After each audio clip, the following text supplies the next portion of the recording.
नमस्कार साथियों, आप सभी का हमारे YouTube चैनल आइडियल देव क्लासेस में स्वागत है। साथियों, आज हम आपको इस वीडियो के माध्यम से एमपीटीईटी वर्ग 2 चयन परीक्षा 2025 का विषय हिंदी के महत्वपूर्ण प्रश्न आपको बताएंगे। आपको इस वीडियो के माध्यम से प्रैक्टिस सेट के माध्यम से हम आपको बहुत ही इंपॉर्टेंट प्रश्न हैं जो आपकी वर्ग 2 चयन परीक्षा 2025 हिंदी के लिए। तो चलिए देखते हैं इसका प्रश्न क्रमांक 1। प्रश्न क्रमांक 1 क्या दिया हुआ है? यहाँ दिया है प्रश्न क्रमांक 1, देवनागरिक लिपि का सर्वप्रथम प्रयोग कब हुआ? प्रश्न क्या है? देवनागरिक लिपि का सर्वप्रथम प्रयोग कब हुआ? ए नंबर 7वीं 8वीं सदी, बी नंबर 9वीं सदी, सी नंबर 10वीं सदी और डी नंबर 11वीं सदी। तो इसका सही आंसर क्या होगा? जो देवनागरिक लिपि का सर्वप्रथम प्रयोग कब हुआ, तो इसका सही आंसर आ जाएगा आपका ए नंबर 7वीं 8वीं सदी। देखिए, द्वारिका प्रसाद सक्सेना के अनुसार देवनागरिक लिपि, इसके अनुसार द्वारिका प्रसाद सक्सेना के अनुसार देवनागरिक लिपि का सर्वप्रथम प्रयोग गुजरात नरेश जयभट्ट के शिलालेख में मिलता है। जो 7वीं शताब्दी तक देवनागरिक का नियमित उपयोग आरंभ हो गया था, लगभग 1000 ईस्वी तक देवनागरिक का पूर्ण विकास हो गया। तो इसका सही आंसर आ जाएगा आपका ए नंबर 7वीं और 8वीं सदी। इसके बाद नेक्स्ट प्रश्न है आपका प्रश्न नंबर 2। प्रश्न नंबर 2 में क्या है? शिक्षा संबंधी पुस्तकों के प्रकाशन हेतु स्कूल बुक सोसाइटी की स्थापना किस नगर में हुई? प्रश्न क्या है आपका? शिक्षा संबंधी पुस्तकों के प्रकाशन हेतु स्कूल बुक सोसाइटी, कौन सी स्कूल बुक सोसाइटी की स्थापना किस नगर में हुई? ए नंबर इलाहाबाद में, बी नंबर कोलकाता में, सी नंबर आगरा में और डी नंबर दिल्ली में। तो इसका सही आंसर आ जाएगा आपका बी नंबर कोलकाता में। कहाँ हुई थी? कोलकाता में। इसके बाद नेक्स्ट प्रश्न है आपका प्रश्न नंबर 3। प्रश्न नंबर 3 क्या है? पराधीन सपनेहु सुख नाही पंक्ति लिखी गई है। प्रश्न क्या है आपका? पराधीन सपनेहु सुख नाही, पराधीन सपनेहु सुख नाही पंक्ति लिखी गई है। किसके द्वारा लिखी गई है? ए नंबर रहीम द्वारा, बी नंबर कबीर दास द्वारा, सी नंबर मलुक दास द्वारा और डी नंबर तुलसीदास द्वारा। तो इसका सही आंसर आ जाएगा आपका डी नंबर तुलसीदास द्वारा। पराधीन सपनेहु सुख नाही पंक्ति किसके द्वारा लिखी गई है? तो आपका आंसर में आ जाएगा तुलसीदास द्वारा। देखिए, यहाँ पे तुलसीदास द्वारा रचित रामचरितमानस के बालकांड में, तुलसीदास द्वारा रचित कौन सा? रामचरितमानस के बालखंड में यह पंक्ति पराधीन सपनेहु सुख नाही शिव पार्वती विवाह प्रसंग में पार्वती की माता ने कही है। क्या कही उनने? कत विधि सुजी नारी जगमाही पराधीन सपनेहु सुख नाही। तो ये पंक्ति कहाँ पे कही गई है? तुलसीदास जी द्वारा रामचरितमानस के बालकांड में यह पंक्ति है, जिसमें शिव पार्वती विवाह प्रसंग में पार्वती की माता ने कहा है। इसके बाद नेक्स्ट प्रश्न आता है आपका प्रश्न नंबर 4। प्रश्न नंबर 4 क्या है? कितना अनुभूतिपूर्ण था वह क्षण, वह एक क्षण का आलिंगन कथन किस रचना से उद्धृत है? तो इसका सही आंसर क्या होगा? ए नंबर प्रेम योगिनी, बी नंबर कपूरम मंजरी, सी नंबर धूर स्वामिनी और डी नंबर नीलागिरी। तो इसका सही आंसर आ जाएगा आपका सी नंबर धूर स्वामिनी। इसका सही आंसर क्या होगा आपका? सी नंबर धूर स्वामिनी। देखिए, ये धूर स्वामिनी जयशंकर प्रसाद का अंतिम नाटक है। ये धूर स्वामिनी किसका? जयशंकर प्रसाद का अंतिम नाटक है। लेखक ने इसे मंच की सुविधाओं को ध्यान में रखकर लिखा है। इसमें 3 अंक हैं, जिसमें कुल 3 दृश्य बंध हैं। पात्रों की संख्या 8 है और ब्यौरेवार रंग निर्देशन है। संगीत की भी यह बहुलता नहीं है। प्रसंगित कथन धूर स्वामिनी का है। तो ये आपका जो प्रश्न था, कितना अनुभूतिपूर्ण था वह एक क्षण का आलिंगन कथन किस रचना से उद्धृत है? तो इसका सही आंसर आएगा आपका सी नंबर धूर स्वामिनी। इसके बाद नेक्स्ट प्रश्न है आपका प्रश्न नंबर 5। प्रश्न नंबर 5 क्या है? राजा राम मोहन राय ने किस संस्था की स्थापना की? ए नंबर सेवा समाज, बी नंबर ब्रह्मा समाज, सी नंबर आर्य समाज और डी नंबर प्रार्थना समाज। तो इसका सही आंसर आ जाएगा आपका बी नंबर ब्रह्मा समाज। राजा राम मोहन राय ने किस संस्था की स्थापना की? तो आपका आंसर हो जाएगा बी नंबर राजा राम मोहन राय द्वारा जो संस्था की स्थापना की वह है ब्रह्मा समाज। नेक्स्ट प्रश्न है आपका प्रश्न नंबर 6। प्रश्न नंबर 6 क्या है? हरिवंश राय बच्चन की आत्मकथा निम्नलिखित में से कौन सी पुस्तक है? देखिए, यहाँ पे कहा है हरिवंश राय बच्चन की आत्मकथा निम्नलिखित में से कौन सी पुस्तक है? हरिवंश राय बच्चन कौन है? एक कवि थे और जो अमिताभ बच्चन है उनके पिता थे। जो अभी हमारी टीवी में कौन बने करोड़पति में जो अमिताभ बच्चन आते हैं, आपने अमिताभ बच्चन को जानते हैं, उनके पिता का नाम क्या था? हरिवंश राय बच्चन की आत्मकथा निम्नलिखित में से कौन सी पुस्तक है? ए नंबर क्या भूलूं क्या याद करूं, बी नंबर नीड़ का निर्माण फिर, सी नंबर बसेरे से दूर और डी नंबर ये सभी। तो बताइए सही आंसर क्या होगा इसका? तो इसका सही आंसर हो जाएगा आपका डी नंबर ये सभी। क्या भूलूं क्या याद करूं, नीड़ का निर्माण फिर, बसेरे से दूर, ये सभी, यानी तीनों आत्मकथाएं हरिवंश राय बच्चन की आत्मकथा निम्नलिखित में कौन सी पुस्तक है? तीनों पुस्तकें हो जाएंगी। देखिए, जो हरिवंश राय बच्चन ने अपनी आत्मकथा क्या भूलूं क्या याद करूं ये कब लिखी थी? ये भी मालूम होना चाहिए। इसे लिखा था उन्होंने 1969 में। कब लिखा था? 1969 में। उसके बाद नीड़ का निर्माण फिर, ये कब लिखी हुई थी? 1970 में। और बसेरे से दूर, इसे उन्होंने लिखा था 1977 में। और 10 द्वार के सोपान तक एक और उनकी है 10 द्वार तक सोपान तक 1985 नाम के 4 प्रमुख खंडों में प्रस्तुत किया था। जो हरिवंश राय बच्चन ने अपनी आत्मकथा को क्या लिखूं, क्या भूलूं, क्या याद करूं, 1 नीड़ का निर्माण, फिर 2 बसेरे से दूर, 3 और चौथी क्या थी उनकी 10 द्वार से सोपान तक नाम के 4 खंडों में अपनी आत्मकथा को विभक्त किया था। इस प्रकार से आपका प्रश्न नंबर 6 कंप्लीट होता है। इसके बाद नेक्स्ट प्रश्न है आपका प्रश्न नंबर 7। प्रश्न नंबर 7 में क्या दिया है, बंगदूत नामक पत्र किसने प्रकाशित किया। ए नंबर स्वामी दयानंद ने, बी नंबर स्वामी विवेकानंद ने, सी नंबर राजा राम मोहन राय ने और डी नंबर रविंद्रनाथ टैगोर ने। प्रश्न क्या है आपका, बंगदूत नामक पत्र किसने प्रकाशित किया, तो इसका सही आंसर हो जाएगा आपका सी नंबर राजा राम मोहन राय। इसके बाद नेक्स्ट अगला प्रश्न आता है आपका प्रश्न नंबर 8। प्रश्न नंबर 8 में क्या कह रहा है, श ध्वनि का उच्चारण स्थान है। तो यहाँ पे श ध्वनि का उच्चारण स्थान है ए नंबर मूर्धन्य, बी नंबर तालव्य, सी नंबर दंतय और डी नंबर ओष्ठय। तो इसका सही आंसर आ जाएगा आपका बी नंबर तालव्य। जो स ध्वनि का उच्चारण स्थान क्या है, तालव्य है। तो इसका बी नंबर का ऑप्शन सही होगा। इसके बाद नेक्स्ट प्रश्न है आपका प्रश्न नंबर 9। प्रश्न नंबर 9 कह रहा है, निम्नलिखित में से किस देश के लोग पाली को मागधी कहते हैं। देखिए प्रश्न क्या कह रहा है, निम्नलिखित यानी मीन्स ये 4 ऑप्शन दिए, जापान, श्रीलंका, भूटान, तिब्बत में से किस देश के लोग पाली को मागधी कहते हैं। A number Japan, B number Sri Lanka, C number Bhutan और डी नंबर तिब्बत। तो इसका सही आंसर आ जाएगा आपका बी नंबर श्रीलंका। कहाँ के लोग, किस देश के लोग, श्रीलंका देश के लोग पाली को मागधी कहते हैं। देखिए क्या था, भगवान बुद्ध ने अपने उपदेश में पाली भाषा में दिए थे। जो भगवान बुद्ध थे उन्होंने अपने उपदेश जो दिए थे किस में दिए थे, पाली भाषा में दिए थे। सिंहली या श्रीलंका के लोग पाली को मागधी कहते थे क्योंकि इस भाषा की सृष्टि मगध में हुई थी। इस भाषा की सृष्टि कहाँ हुई थी, मगध में हुई थी। इसमें तत्कालीन अनेक बोलियों के तत्व विद्वान हैं जिसमें तद्भव शब्दों का प्रयोग अधिक हुआ है। तो ये आपका प्रश्न नंबर जो 9 था, इसका सही आंसर क्या हो जाएगा, बी नंबर श्रीलंका। इसके बाद नेक्स्ट अगला प्रश्न आता है आपका प्रश्न नंबर 10। प्रश्न नंबर 10 क्या है, भाषा योग वशिष्ठ की रचना किसने की। ए नंबर लल्लू लाल ने, बी नंबर रामप्रसाद निरंजीव ने, सी नंबर सदा सुखलाल ने और डी नंबर सदल मिश्र ने। तो इसका सही आंसर होगा आपका बी नंबर रामप्रसाद निर्जनी ने। किसने किया था, रामप्रसाद निर्जनी ने किया था। इसके बाद नेक्स्ट प्रश्न है आपका प्रश्न नंबर 11। बाण भट्ट की आत्मकथा, बाण भट्ट की आत्मकथा के अनुसार बाण का असली नाम है। A number Chitrabhanu, B number Harsh, C number दक्ष और डी नंबर बंड। तो इसका सही आंसर आ जाएगा आपका सी नंबर दक्ष। बाण भट्ट की आत्मकथा के अनुसार बाण का असली नाम क्या है, दक्ष है। इस प्रकार से आपका कौन सा प्रश्न कंप्लीट हुआ, प्रश्न 11 कंप्लीट हुआ। इसके बाद नेक्स्ट प्रश्न है आपका प्रश्न नंबर 12। प्रश्न नंबर 12 में क्या दिया है, हिंदी, हिंदू और हिंदुस्तान शब्द निम्नलिखित में से किस भाषा के हैं। A number Hindi, B number Sanskrit, C number Farsi और डी नंबर उर्दू। प्रश्न क्या है आपका, हिंदी, हिंदू और हिंदुस्तान शब्द निम्नलिखित में से किस भाषा के हैं। तो इसका सही आंसर आ जाएगा आपका सी नंबर फारसी भाषा। कौन सी भाषा के हैं, ये फारसी भाषा के हैं। इसके बाद नेक्स्ट प्रश्न आता है आपका प्रश्न नंबर 13। प्रश्न नंबर 13 क्या है, हिंदी साहित्य का आदिकाल, हिंदी साहित्य का आदिकाल के लेखक हैं। A number Ramchandra Shukla, B number Ramvilas Sharma, C number Bachchan Singh और डी नंबर हजारी प्रसाद द्विवेदी। तो इसका सही आंसर हो जाएगा आपका डी नंबर हजारी प्रसाद द्विवेदी। हिंदी साहित्य का आदिकाल के लेखक है तो कौन है, हजारी प्रसाद द्विवेदी। इसके बाद नेक्स्ट प्रश्न आता है आपका प्रश्न नंबर 14। प्रश्न नंबर 14 क्या है, बाल भट्ट ने किस पत्र का संपादन किया। प्रश्न है आपका, प्रश्न नंबर 14 क्या है, बाल कृष्ण भट्ट ने किस पत्र का संपादन किया।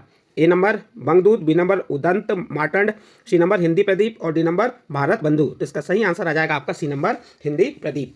इसके बाद नेक्स्ट प्रश्न आता है आपका प्रश्न नंबर 15।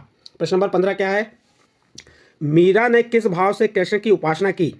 जो मीराबाई थी, मीराबाई ने किस भाव से कृष्ण की उपासना की। ए नंबर वात्सल्य, बी नंबर सख्य, सी नंबर माधुर्य और डी नंबर दास्य। तो इसका सही आंसर क्या होगा, तो इसका सही आंसर आ जाएगा आपका सी नंबर माधुर्य। इसके बाद नेक्स्ट प्रश्न है आपका प्रश्न नंबर 16। प्रश्न नंबर 16 क्या दिया हुआ, चलिए पढ़िए। स्वयंभू का समय है, जो स्वयंभू है उनका समय है। ए नंबर 5वीं सदी, बी नंबर 6ठी सदी, सी नंबर 7वीं सदी और डी नंबर 8वीं सदी। तो बताइए सही आंसर क्या होगा, स्वयंभू का समय है तो इसका सही आंसर आ जाएगा डी नंबर 8वीं सदी। इसके बाद नेक्स्ट प्रश्न देखते हैं। नेक्स्ट प्रश्न आपका आ जाएगा, क्या है नेक्स्ट प्रश्न नंबर 17। प्रश्न नंबर 17 में क्या दिया है, लुइपा किस शताब्दी के कवि थे। प्रश्न है आपका, ये लुइपा किस शताब्दी के कवि थे। ए नंबर 7वीं, बी नंबर 8वीं, सी नंबर 9वीं और डी नंबर 10वीं सदी। तो जो लुइपा किस शताब्दी के कवि थे तो इसका सही आंसर हो जाएगा आपका सी नंबर का ऑप्शन सही होगा। 9वीं सदी के, कौन सी सदी के, 9वीं सदी के कवि थे। इसके बाद नेक्स्ट प्रश्न आता है आपका प्रश्न नंबर 18। प्रश्न नंबर 18 में क्या दिया है, निउनिया निम्नलिखित में से किस उपन्यास का पात्र है। ए नंबर नामदास का पोथा, बी नंबर पुनर्नवा और सी नंबर चारू चंद्रलेख और डी नंबर बाल भट्ट की आत्मकथा। तो इसका सही आंसर क्या होगा? न्यूनिया निम्नलिखित में से किस उपन्यास का पात्र है? तो इसका डी नंबर का ऑप्शन सही होगा, बाल भट्ट की आत्मकथा। इसके बाद नेक्स्ट प्रश्न है आपका प्रश्न नंबर 19। प्रश्न नंबर 19 क्या है? विद्यापति मुख्यतः किस भाषा के कवि हैं? प्रश्न नंबर 19 क्या कह रहा है? विद्यापति मुख्यतः किस भाषा के कवि हैं? तो इसका सही आंसर क्या होगा? ए नंबर ब्रज, बी नंबर अवधी, सी नंबर मैथिली और डी नंबर भोजपुरी। तो इसका सही आंसर आ जाएगा आपका सी नंबर मैथिली। विद्यापति मुख्यतः मैथिली भाषा के कवि हैं। आपका प्रश्न नंबर 19 कंप्लीट। इसके बाद नेक्स्ट प्रश्न आता है आपका प्रश्न नंबर 20। डोम्बीपा, प्रश्न नंबर 20 में क्या दिया है आपका? डोम्बीपा किस सदी के कवि हैं? ए नंबर 6वीं सदी, बी नंबर 7वीं सदी, सी नंबर 8वीं सदी और डी नंबर 9वीं सदी। तो इसका सही आंसर आ जाएगा डी नंबर 9वीं सदी। इसके बाद नेक्स्ट प्रश्न आता है आपका प्रश्न नंबर 21। निम्नलिखित में से 4 ऑप्शन में से कौन मुख्यतः कृषक जीवन के रचनाकार हैं? A number Rajendra Yadav, B number Nagarjun, C number Yashpal और डी नंबर प्रेमचंद। तो इसका सही आंसर क्या हो जाएगा? निम्नलिखित में कौन मुख्यतः कृषक जीवन के रचनाकार हैं? तो इसका सही आंसर आ जाएगा डी नंबर प्रेमचंद। आपका प्रश्न नंबर 21 का उत्तर क्या आ गया? डी नंबर प्रेमचंद आ गया। प्रेमचंद मूलतः कृषक जीवन के रचनाकार हैं। किसान की भूमि से कितनी आत्मीयता होती है, इसका चित्रण रंगभूमि और प्रेमाश्रम में करते हैं। प्रेमचंद ने उनने अपनी रचनाएं लिखी थी, रंगभूमि और प्रेमाश्रम में उन्होंने किसान की भूमि में कितनी आत्मीयता होती है उसके बारे में बताया है। किसानों पर ब्रिटिश साम्राज्यवाद, बड़े व्यापारियों, छोटे व्यापारी आदि सबका भार था। गोदान में उन्होंने दिखाया है कि छोटा किसान किस तरह क्रमशः भूमिहीन होकर मजदूर बनने पर विवश हो रहा है। यह आपका प्रश्न नंबर 21 का उत्तर कंप्लीट हुआ। इसके बाद नेक्स्ट प्रश्न आता है आपका प्रश्न नंबर 22।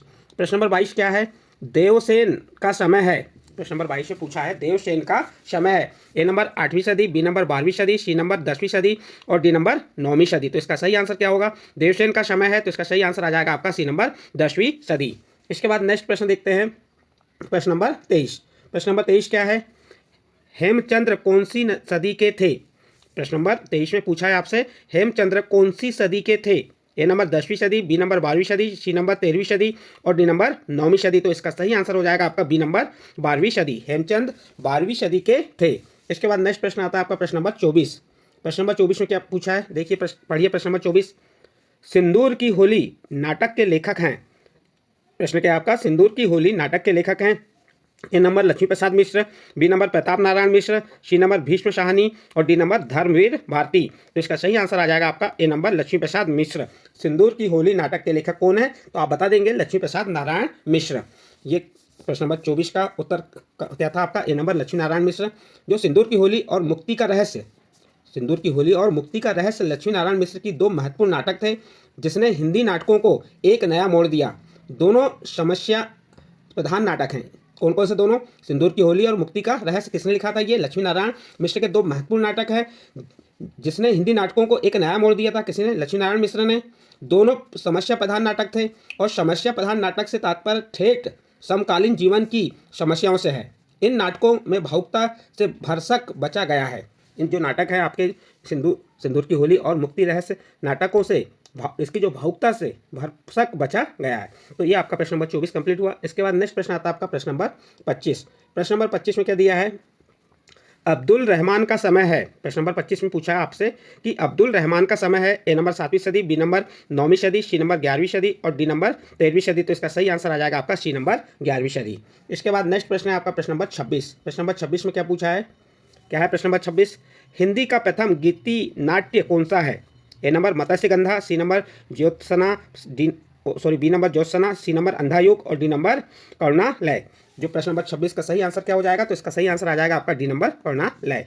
इसके बाद नेक्स्ट प्रश्न आता है आपका प्रश्न नंबर 27। प्रश्न नंबर 27 में क्या है? भाषा विज्ञान ने निम्नलिखित में से कौन सी बोली को प्राकृत के भेद स्वरूप स्वीकार किया? कूट के द्वारा चयन करें।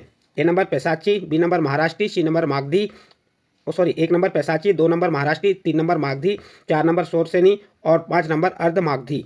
तो आपसे जो प्रश्न में पूछा है भाषा विज्ञान में निम्नलिखित में से कौन सी बोली को प्राकृत के भेद स्वरूप स्वीकार किया गया है? तो ए नंबर 3 और 4 ये तीसरी बोली और चौथी बोली में, बी नंबर 1, 5 ये, सी नंबर 3, 4, 5 3, 4 और ये 5 और डी नंबर उपयुक्त सभी।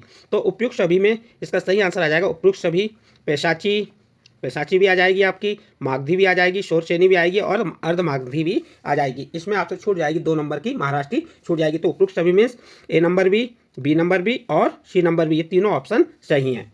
इसके बाद नेक्स्ट अगला प्रश्न है आपका प्रश्न नंबर 28। शोरसेनी प्राकृत निम्नलिखित में से किस क्षेत्र की भाषा है? प्रश्न नंबर 28 में क्या पूछा है आपसे? शोरसेनी प्राकृत निम्नलिखित में से किस क्षेत्र की भाषा है? A number Magadh, B number अंग, सी नंबर मथुरा और डी नंबर उज्जैन। तो जो शोरसेनी प्राकृत मथुरा क्षेत्र की भाषा है, किस क्षेत्र की भाषा ये? मथुरा क्षेत्र की। तो इसका सी नंबर का ऑप्शन सही होगा। इसके बाद नेक्स्ट अगला प्रश्न आता है आपका प्रश्न नंबर 29। प्रश्न नंबर 29 क्या है? लहदा एवं पंजाबी भाषा को निम्नलिखित में से किस अपभ्रंश का प्रकार माना गया है?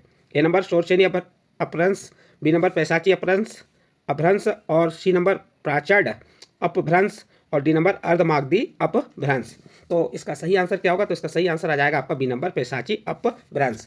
जो लहंदा और पंजाबी भाषा को किस अपभ्रंश का प्रकार माना गया? तो आपका आंसर हो जाएगा पैसाची। इसके बाद नेक्स्ट अगला प्रश्न आता है आपका प्रश्न नंबर 30। प्रश्न नंबर 30 क्या है? जनता और श्रम के गीत गाने वाले कवि हैं। प्रश्न नंबर 30 में आपसे पूछा है जनता और श्रम के गीत गाने वाले कवि हैं। A number Nagarjun, B number Ramdhari Singh Dinkar, C number Maithilisharan Gupt, D number सुवितानंदन Pant. तो इसका सही आंसर हो जाएगा आपका ए नंबर नागार्जुन। जनता और श्रम के गीत गाने वाले कवि कौन थे? नागार्जुन। नेक्स्ट प्रश्न आता है आपका प्रश्न नंबर 31। प्रश्न नंबर 31 क्या है? रीति मुक्त कविता होती है। प्रश्न नंबर 31 में पूछा है आपसे रीति मुक्त कविता होती है। ए नंबर नियमों में बंधी हुई, बी नंबर स्वच्छंद व नियमों से मुक्त, सी नंबर घोर श्रृंगारिक कविता और डी नंबर वीर रस की कविता। तो इसका सही आंसर आ जाएगा आपका बी नंबर स्वच्छंद व नियमों से मुक्त। तो इसका बी नंबर का ऑप्शन सही होगा। इसके बाद नेक्स्ट अगला प्रश्न आता है आपका प्रश्न नंबर 32। प्रश्न नंबर 32 क्या है? रीति सिद्ध कवि होते हैं। तो यहाँ पे 4 ऑप्शन दिए, 4 ऑप्शन में सही आंसर क्या होगा? तो इसका सही आंसर आ जाएगा आपका सी नंबर। रीति सिद्ध कवि होते हैं जिन्हें काव्य शास्त्रीय लक्षण उदाहरणों का ज्ञान तो हो लेकिन उन्होंने कोई स्वतंत्र काव्य शास्त्रीय ग्रंथ की रचना नहीं की हो। प्रश्न क्या है आपका? रीति सिद्ध कवि होते हैं तो कौन होते हैं रीति सिद्ध कवि? जिन्हें काव्य शास्त्रीय लक्षण उदाहरणों का ज्ञान तो हो लेकिन उन्होंने कोई स्वतंत्र काव्य शास्त्रीय ग्रंथ की रचना नहीं की हो। इस प्रकार से आपका प्रश्न नंबर 32 कंप्लीट हुआ। अब इसके बाद नेक्स्ट प्रश्न आता है आपका प्रश्न नंबर 33। चलिए प्रश्न नंबर 33 में क्या दिया है पढ़िए। कल्पना की समाहार शक्ति के साथ भाषा की समाज शक्ति जिस कवि में जितनी अधिक होगी उतना ही वह मुक्तक की रचना में सफल होगा। यह कथन आचार्य शुक्ल ने किस रीतिकालीन कवि का विवेचन करते हुए लिखा है? प्रश्न को फिर से रिपीट करते हैं आप। कल्पना की समाहार शक्ति के साथ भाषा की समाज शक्ति जिस कवि में जितनी अधिक होगी उतना ही वह मुक्तक की रचना में सफल होगा। यह कथन आचार्य शुक्ल ने किस रीतिकालीन कवि का विवेचन करते हुए लिखा है? A number Matiram, B number Bihari, C number Ghananand और डी नंबर बोधा। तो इसका सही आंसर आ जाएगा आपका बी नंबर बिहारी। इसके बाद नेक्स्ट प्रश्न है आपका प्रश्न नंबर 34। प्रश्न नंबर 34 क्या है? रीतिकाल का आधार है। प्रश्न नंबर 34 में पूछा है आपसे रीतिकाल का आधार है। ए नंबर श्रृंगार, बी नंबर अलंकार, सी नंबर वीरता और डी नंबर राजप्रस्ती। तो इसका सही आंसर क्या होगा? तो इसका सही आंसर है आपका डी नंबर राजप्रस्ती। इसके बाद नेक्स्ट प्रश्न आता है आपका प्रश्न नंबर 35। प्रश्न नंबर 35 में क्या दिया है? वियोग श्रृंगार का प्रधान मुक्तक कवि आचार्य शुक्ल ने किसे कहा है? प्रश्न है वियोग श्रृंगार का प्रधान मुक्तक कवि आचार्य शुक्ल ने किसे कहा है? ए नंबर केशव को, बी नंबर कबीर को, सी नंबर पद्माकर को और डी नंबर घनानंद को। तो इसका सही आंसर आ जाएगा आपका डी नंबर घनानंद को। इसके बाद नेक्स्ट प्रश्न आता है आपका प्रश्न नंबर 36। प्रश्न नंबर 36 क्या है? अवधूत मत किसे कहा जाता है? प्रश्न क्या है? अवधूत मत किसे कहा जाता है? ए नंबर संत संप्रदाय को, बी नंबर कृष्ण भक्ति धारा को, सी नंबर नाथ संप्रदाय को, डी नंबर जैन संप्रदाय को। तो इसका सही आंसर हो जाएगा आपका सी नंबर नाथ संप्रदाय को। इसके बाद नेक्स्ट अगला प्रश्न आता है आपका प्रश्न नंबर 37। प्रश्न नंबर 37 क्या है?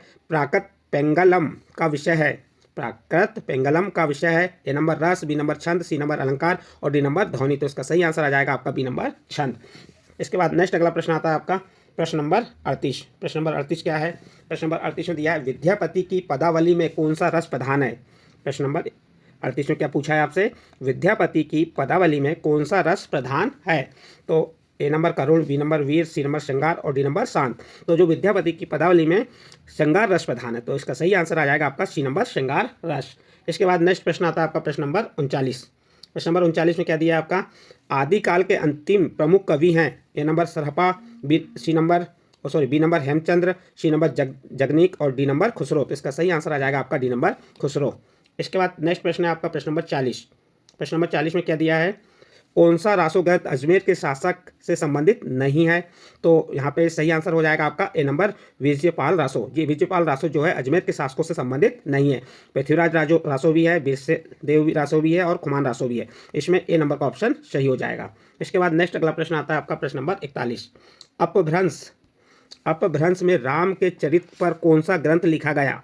प्रश्न क्या है? अपभ्रंश में राम के चरित्र पर कौन सा ग्रंथ लिखा गया है? ए नंबर दोहा कोश, बी नंबर शब्दानुशासन, सी नंबर पदावली और डी नंबर पऊ चरित्र।